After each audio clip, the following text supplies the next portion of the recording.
Cinta Bernoda Darah, Jilid 2, Bagian 4.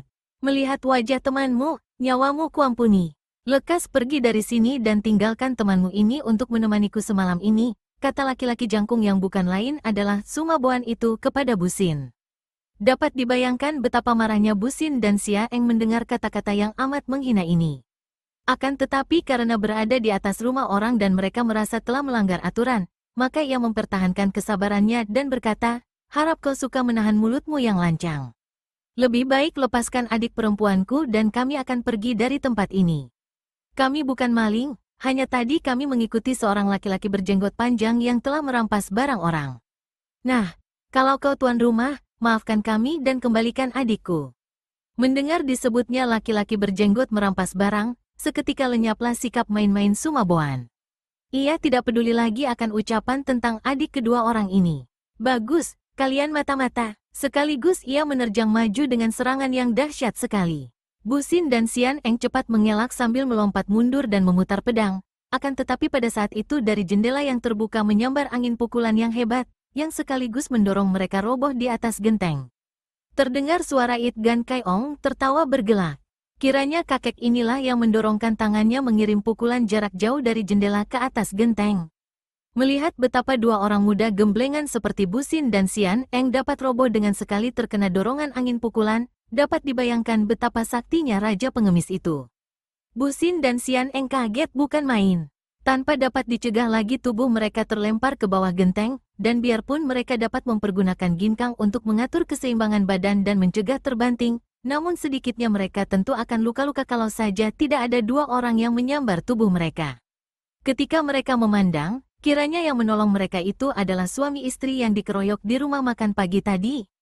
Adikku masih di atas, Siaeng berkata. SSTT, wanita yang tadi menyambar tubuhnya menarik tangan Busin dan Siaeng berlindung dalam gelap.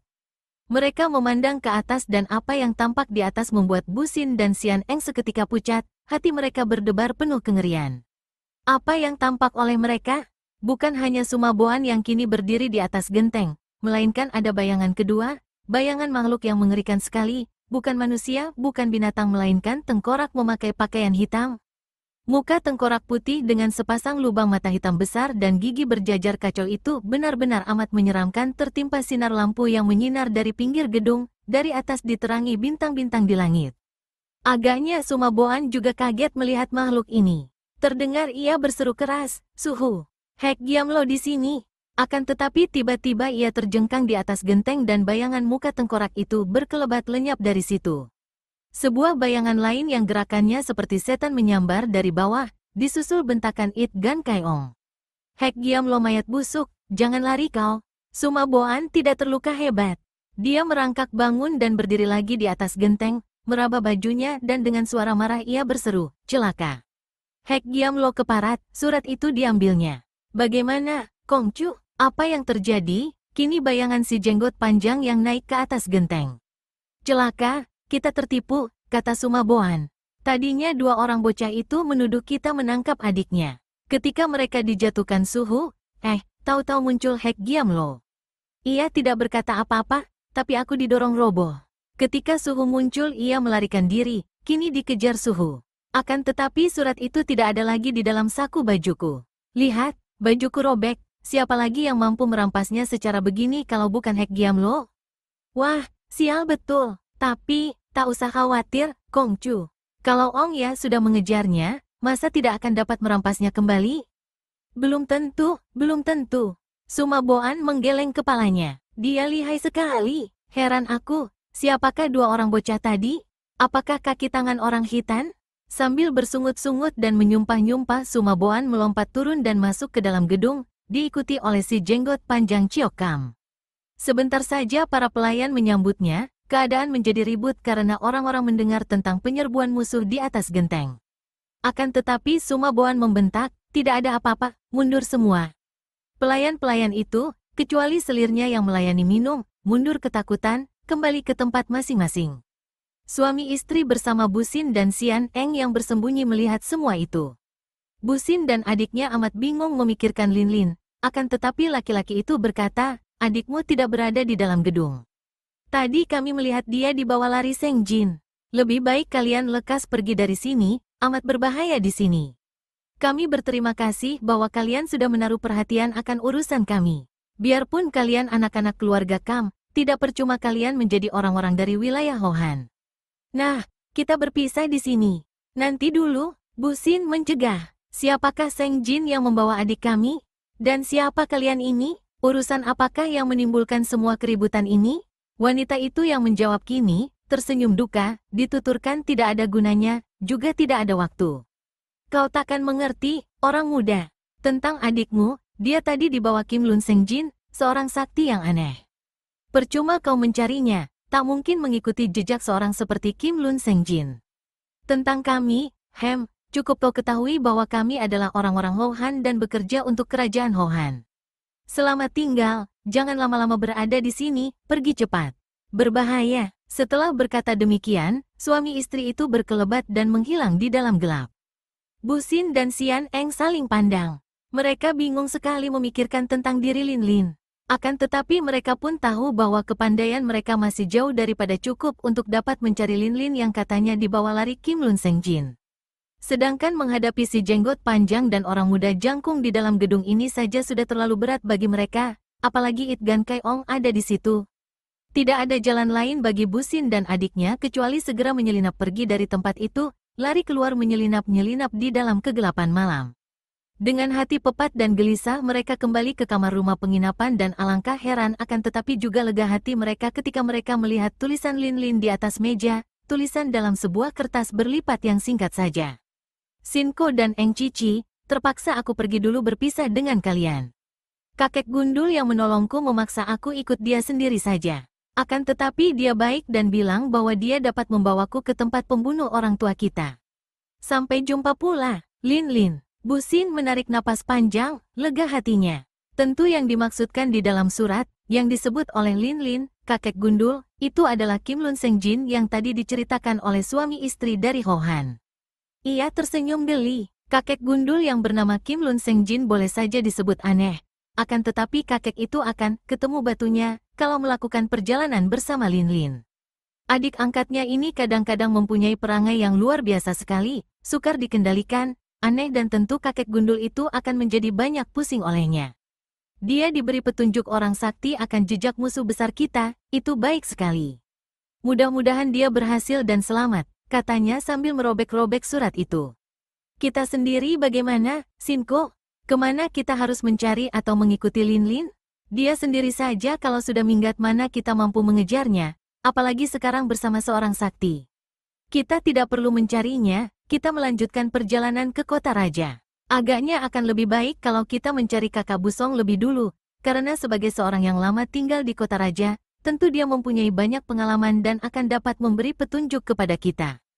Demikianlah, pada keesokan harinya, pagi-pagi sekali Bu Xin dan Xian Eng sudah meninggalkan kota Ansui menuju ke kota raja. Apakah yang terjadi dengan Lin Lin?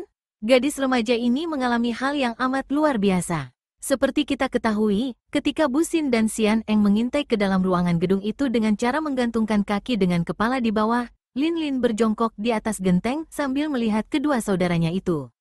Kaget ia ketika melihat Bu Xin dan Xian Eng berloncatan ke atas kemudian kedua orang itu roboh ke bawah genteng. Akan tetapi, selagi ia kebingungan dan khawatir, tiba-tiba serangkum angin pukulan yang dilontarkan oleh It Gan Kai Ong menyerangnya, membuat dia terlempar dan tentu ia pun akan terguling roboh ke bawah kalau saja tidak terjadi hal yang amat aneh. Ia tidak tahu mengapa dan bagaimana, akan tetapi tubuhnya yang sudah terjengkang itu tiba-tiba dapat terapung ke atas, lalu tubuhnya itu seperti dibawa angin terbang melalui genteng, cepat bukan main. Tentu saja ia takut sekali dan berusaha memulihkan keseimbangan tubuhnya agar kalau jatuh ke bawah tidak terbanting. Namun ia sama sekali tak dapat menggerakkan kaki tangannya dan ia terbang dengan tubuh telentang. Kalau ia tidak mengalami sendiri, tentu ia tidak akan mau percaya bahkan pada saat itu ia mengira bahwa ia sedang mimpi. Entah berapa lama ia berada dalam keadaan melayang ini, namun ia merasa bahwa ia diterbangkan tubuhnya. Ketika kedua kakinya menginjak tanah, ia telah berada di luar kota Ansui. Hehehe, untung kau tidak menjadi korban It Gan Kai Ong, terdengar suara terkekeh bicara. Lin Lin membalikkan tubuh, ke kanan kiri, memutar tubuh melihat ke sekelilingnya. Akan tetapi tidak tampak seorang pun manusia. Bulu tengkuknya mulai berdiri dan kedua lututnya gemetar. Ia seorang gadis yang tabah dan menghadapi siapapun juga ia takkan mundur, takkan mengenal takut. Namun kejadian kali ini membuat ia yakin bahwa ia sedang diganggu iblis dan dongeng-dongeng tentang iblis yang pernah ia dengar membuat ia ketakutan. Siapa kau? Siapa aku? Aku siapa? Hehe, aku sendiri tidak kenal siapa aku ini dan dari mana asalku, apalagi kau bocah ingusan. Hehehe, aku dan kau sama saja. Suara itu tepat di belakangnya, maka secepat kilat Lin Lin memutar tubuh dengan gerakan Hek Yan Tiaui atau burung walet sabet buntut. Gerakannya cepat bukan main dan ia sengaja mengerahkan ginkangnya. Akan tetapi, kembali ia hanya melihat tempat kosong, tidak ada bayangan, apalagi orangnya. Suara itu masih terkekeh-kekeh, hehehe, siapa aku? Siapa aku? Hayo cari dan tebak, di mana dan siapa aku? Hehehe. Suara itu tertawa-tawa geli seperti seorang kanak-kanak bermain kucing-kucingan. Panas juga dada Lin Lin. Ia yakin sekarang bahwa yang bicara itu tentu seorang manusia biasa, biarpun seorang manusia yang memiliki kepandaian yang luar biasa. Masa aku tidak dapat mencarimu? Demikian pikirnya dengan gemas. Cepat ia melompat lagi, berputaran dan mengeluarkan kepandaiannya untuk membalik sana berputar sini, lari berputaran seperti kitiran cepatnya. Namun tak pernah ia dapat melihat bayangan di sekeliling dirinya, padahal suara itu terus-menerus berbunyi, tertawa-tawa di belakang, kanan dan kirinya. Hehehe, kau seperti seekor anjing yang berputaran hendak menggigit buntut sendiri. Hehe, lucu, lucu, lagi, Nona. Sekali lagi, lucu benar. Tentu saja Lin Lin tidak sudi berputar lagi, malah ia cepat berhenti dan membanting kakinya. Hampir ia menangis. Kau ini setan apa manusia? Kalau manusia perlihatkan dirimu. Kalau setan minggat dari sini, aku tidak butuh setan, bentaknya sambil bertolak pinggang. Hehe, lebih baik jadi setan, biarpun selalu melakukan kejahatan akan tetapi memang itu kewajibannya, kalau tidak melakukan yang jahat-jahat mana disebut setan? Setidaknya setan mengakui kejahatannya, sebaliknya manusia banyak yang pura-pura suci dan bersih, padahal lebih jahat dan kotor daripada setan sendiri. Hehe, Nona, aku di belakangmu, masa kau tidak dapat melihat? Lin Lin membalikkan tubuhnya dan tidak melihat apa-apa. Kau main kucing-kucingan? Aku tidak sudi main-main denganmu. Loh, aku di sini, lihat baik-baik. Lin Lin menurunkan pandang matanya dan benar saja. Di depannya berdiri seorang kakek yang, tubuhnya pendek, hanya setinggi dadanya dan karena kakek itu tadi jongkok tentu saja tidak kelihatan. Sekarang kakek ini berdiri, kedua kakinya yang pendek itu tidak bersepatu, lucu sekali tampaknya. Badannya agak gemuk, kepalanya bundar seperti bola karet, licin tidak berambut sehelai pun juga. Tapi alisnya tebal sekali, dan rambut alisnya itu berdiri menjulang ke atas. Kumis dan jenggotnya panjang melambai sampai ke dada. Kedua daun telinganya lebar seperti telinga arca Jilaihut dihiasi sepasang anting-anting perak. Anehnya, melihat orang seperti itu Lin Lin tak dapat menahan ketawanya. Hai hik, kau ini golongan apa? Apakah pemain wayang? Lin Lin tertawa dan menutupi mulutnya. Memang dunia ini panggung wayang dan kita anak wayangnya. Bagaimana lakonnya dan apa peran yang harus kita pegang terserah sang sutradara. Hehehe, dan agaknya sang sutradara menghendaki supaya aku menjalankan peran menolong kau dari ancaman Itgan Kai Ong si pengemis busuk. Kakek pendek, bagaimana kau tadi bisa membawa aku terbang? Dan bagaimana kau tadi bisa menghilang? Aku sudah belajar ilmu ginkang bertahun-tahun akan tetapi belum ada sekuku hitam dibandingkan dengan gerakanmu. Apakah kau tadi menggunakan ilmu sihir? Hehe, bocah nakal seperti kau ini, baru belajar jalan sudah berani mendaki gunung menyeberangi lautan. Aku tanggung, dengan kepandaianmu yang baru kelas 0 itu, kau akan selalu bertemu bahaya dan akhirnya kau akan roboh. Gerakanmu masih begitu kaku dan lambat, kau namakan itu ilmu ginkang? Hoheho, lucu amat. Panas perut Lin Lin, bibirnya cemberut, matanya bersinar marah. Akan tetapi kakek itu malah tertawa-tawa, memegangi perut dan berjingkrakan seperti tak dapat menahan lagi kegelian hatinya. Dan pedang itu, hehehe, bawa-bawa pedang macam itu untuk apa? Apakah untuk mengiris bawang ataukah untuk menyembelih ayam? Hehe, untuk itu pun kurang tajam, baiknya untuk menakut-nakuti tikus. Hehe, kau takut tikus, kan? Lin Lin membanting kakinya, kakek pendek, cebol, gundul pacul. Sudah tua ompong masih sombong. Kakek itu tiba-tiba meringis, memperlihatkan isi mulutnya. Hebat, giginya berderet rapi seperti gigi Linlin sendiri. Kau lihat, siapa ompong? Gigiku tidak kalah dengan gigimu. Hayo kau meringis, kita lihat gigi siapa lebih putih, lebih mengkilap. Geli juga hati Linlin. Memang gadis ini pun wataknya aneh, mudah marah, mudah gembira. Mudah menangis, mudah tertawa. Melihat betapa kakek itu meringis memamerkan giginya, mau tidak mau ia tertawa juga. Ih, jijik ah, gigimu kuning-kuning begitu. Kakek itu kelabakan. Masa? Ah, mana bisa? Sedikitnya 2 kali sehari ku gosok dengan bata. Kau bohong. Tampak oleh Linlin kakek itu mengulur tangan kepadanya. Ia cepat melangkah mundur. Akan tetapi tahu-tahu gelung rambutnya sebelah kiri yang terbungkus sutra itu terlepas karena tusuk kondenya dari perak telah berada di tangan kakek itu.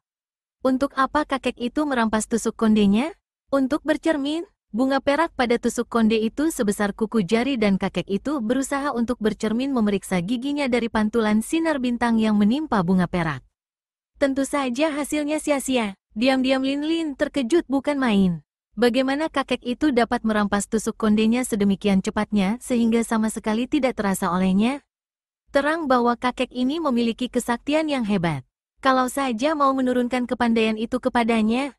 Kek, mengapa kau menolong aku dari tangan Itgan Kaiong? Mau apa kau membawa aku ke sini? Akhirnya dia bertanya. Kakek itu mengomel, gigiku putih, tidak kuning. Mengapa kau menolong aku? Siapa bilang gigiku kuning? Memalukan. Kakek itu bersungut-sungut. Linlin hendak marah. Akan tetapi melihat sikap kakek itu seperti seorang anak kecil merajuk, ia tertawa lagi. Memang gigimu putih, siapa bilang kuning? Kau tadi yang bilang, dan kau percaya? Ih, bodohmu sendiri mengapa percaya? Gigimu putih seperti kapur. Kakek itu nampak girang. Kapur memang putih sekali, maka ia girang mendengar ucapan ini. Tangannya bergerak dan sinar putih berkelebat menyambar ke arah kepala Linlin. Gadis ini tak sempat mengelak, ketika ia meraba gelungnya, tusuk konde itu sudah berada di tempatnya lagi dan ia sama sekali tidak merasakannya.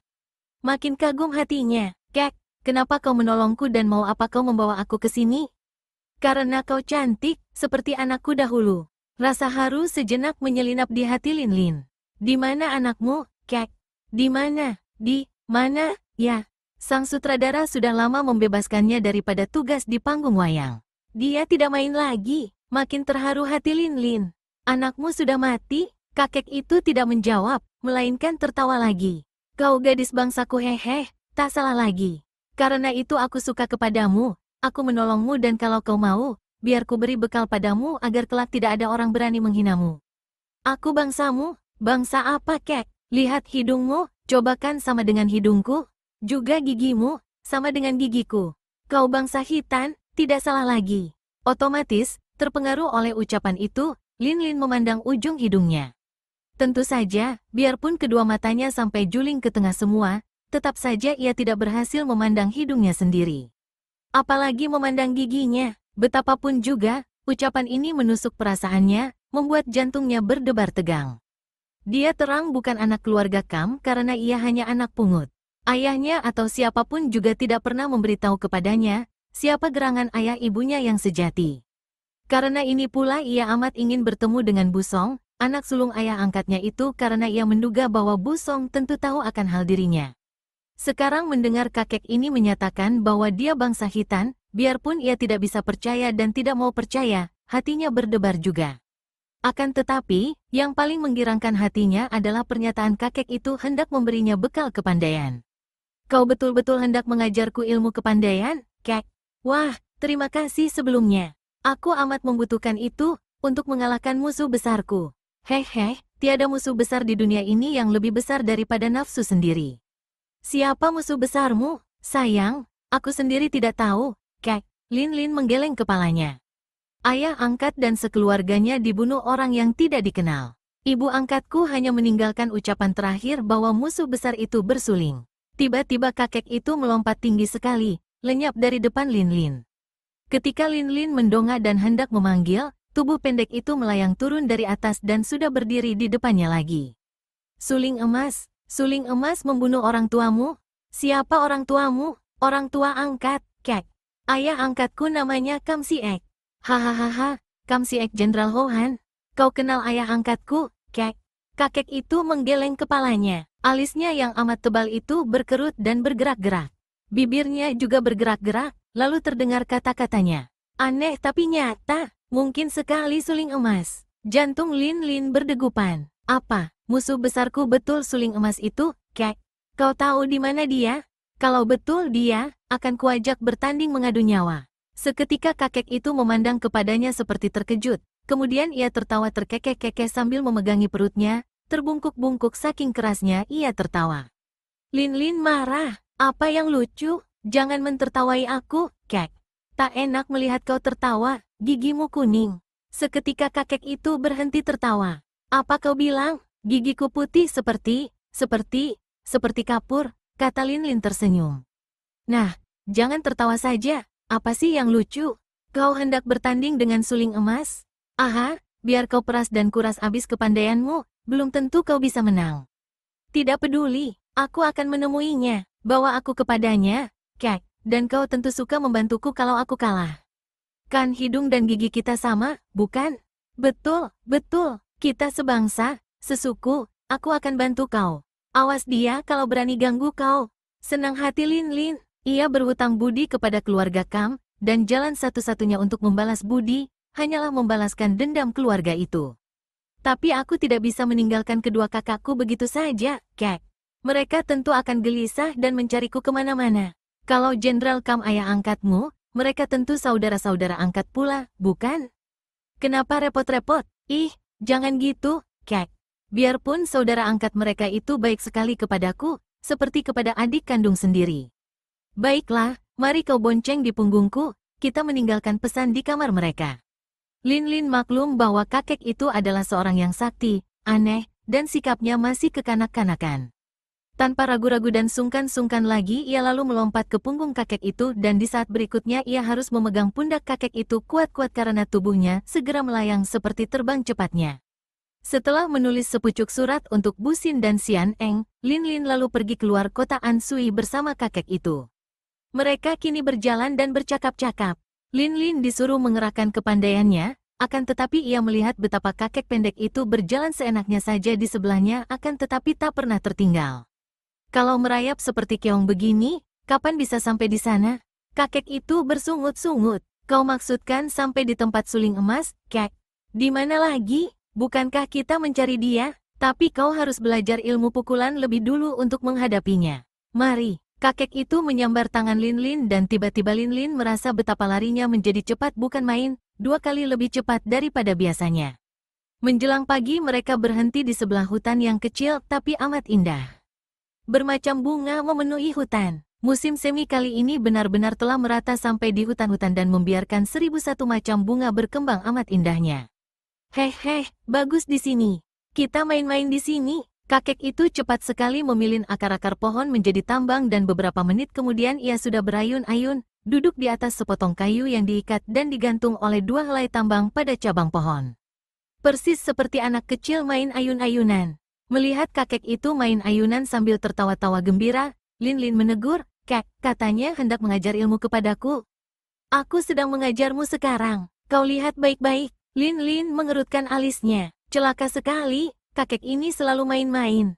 Masa ia akan diajari main ayunan? Kalau saja ia tidak menyaksikan dan membuktikan sendiri betapa kakek itu dapat lari seperti terbang, memiliki gerakan tangan yang luar biasa cepatnya ketika meminjam tusuk kondenya, tentu ia tidak percaya bahwa kakek ini seorang sakti. Jangan-jangan kakek ini hanya mempunyai kepandaian lari cepat saja dan hendak mempermainkannya.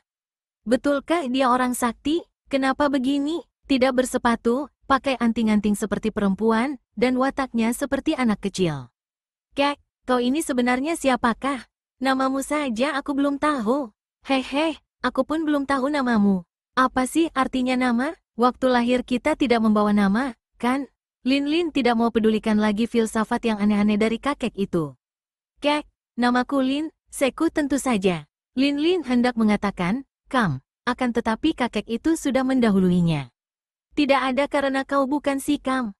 Aku siapa? Ya, orang-orang menyebutku Kim Lun Seng Jin. Gagah namaku, ya, heh, Kim Lun adalah roda emas. Nah, ini dia. Ketika tangannya bergerak dan tahu-tahu ia telah mengeluarkan sepasang gelang emas. Disebut gelang bukan gelang, karena tengahnya dipasangi ruji-ruji seperti roda. Garis tengahnya satu kaki. Agaknya sepasang roda emas ini tadi disembunyikan di balik baju. Seperti ketika mengeluarkan tadi, sekali bergerak roda itu sudah lenyap lagi. Begitu cepatnya seperti sulapan saja. Namaku roda emas, memang hidup ini berputaran seperti roda. Cocok sekali, kan? Heh, Alin, apakah kau sudah memperhatikan pelajaran ini? Lin terkejut, juga geli mendengar ia dipanggil Alin. Gerakan kakek itu amat cepat ketika mengeluarkan sepasang roda atau gelang tadi.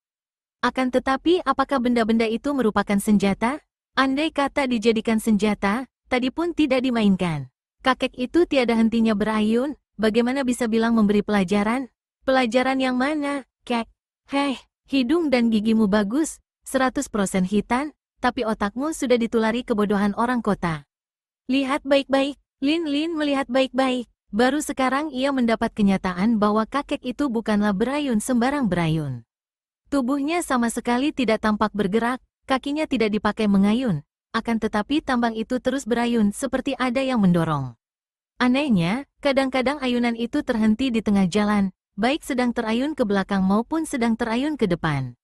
Dengan duduk di ayunan mampu menghentikan gerakan ayunan, inilah hebat, seperti main sulap saja. Nah, kau sudah lihat sekarang? Untuk dapat berayun begini, kau harus memiliki ilmu Kong In Ban Kin atau awan kosong selaksa kati. Biarpun kosong, namun mengandung tenaga laksaan kati biarpun berat dan kuat, namun kosong. Inti pelajaran ini kelak dapat membuat tubuhmu menjadi ringan atau berat menurut sesukamu, dan lari terbang bukan menjadi lamunan kosong lagi. Mulailah Lin menerima gemblengan dari kakek aneh itu. Kim Lun Seng Jin adalah seorang sakti yang jarang muncul di dunia Kang Ou, selalu bersembunyi dan tidak suka mencari perkara. Orangnya aneh, selalu bergerak sendiri tidak mau terikat oleh perkumpulan atau oleh negara. Munculnya tiba-tiba, akan tetapi selalu meninggalkan kesan mendalam pada para tokoh Kang Ou. Biarpun tidak ada orang yang dapat menduga sampai berapa dalamnya ilmu kakek ini karena ia tidak pernah mau melibatkan diri dalam pertandingan dan permusuhan, namun mereka itu yakin bahwa kakek ini tak boleh dibuat main-main. Bahkan Tian Telio Koai, si 6 jahat atau 6 setan dunia sendiri tidak berani main-main terhadap Kim Lun Seng Jin.